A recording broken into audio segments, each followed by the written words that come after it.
नमस्कार, मी पंजाब डक. मी आहे माझ्या शेतामध्ये आणि पाहू शकता रात्री 3 वाजल्यापासून पाऊस चालू आहे आणि या ठिकाणून आज आहे 9 ऑगस्ट 2025 माझ्या शेतामध्ये आलोय आणि पाहू शकता हे सोयाबीन मध्ये पाणी साचलंय. 2 दिवसापूर्वी बघा ते खत टाकलेलं होतं कशामुळे की हे पाणी साचणार माहित होतं म्हणून.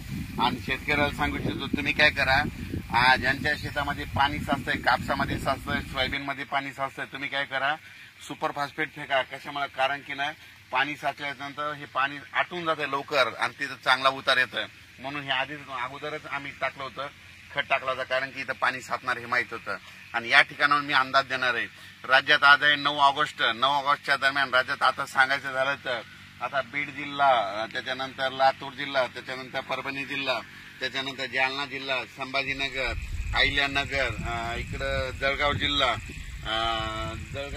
इकडं, त्याच्यानंतर सोलापूर जिल्हा या भागामध्ये आता हे पाऊस सुरू होईल. म्हणजे आता हे पाऊस असा रिमझिम पाऊस तिकडे जाणार आहे म्हणून हा अंदाज लक्षात.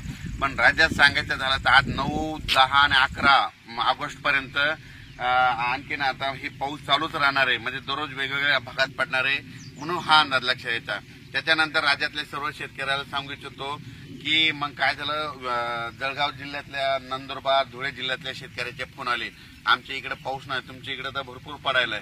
तर त्यांना सांगू इच्छितो की सध्या जे आता जे पाऊस येणार आहे म्हणजे 12 तारखेपर्यंत, 12 ऑगस्ट पर्यंत ते काय होणार आहे, तुमच्याकडे पिकाला जीवदान ठरणारच पडणार आहे. पण तुम्हाला काय होईल, जे 14 ते 18, 20च्या दरम्यान जे पाऊस येईल, 14 ते जवळपास 22 तारखेपर्यंत जे पाऊस पडेल ते मात्र तुमच्या जळगाव जिल्हा, धुळे जिल्हा, नंदुरबार जिल्हा, त्याच्यानंतर बुलढाणा जिल्हा, संभाजीनगर, इकडे कन्नड ह्या भागामध्ये खूप पडणार आहे म्हणून हे लक्षात घ्यायचं. कन्नडच्या काही शेतकऱ्याचे फोन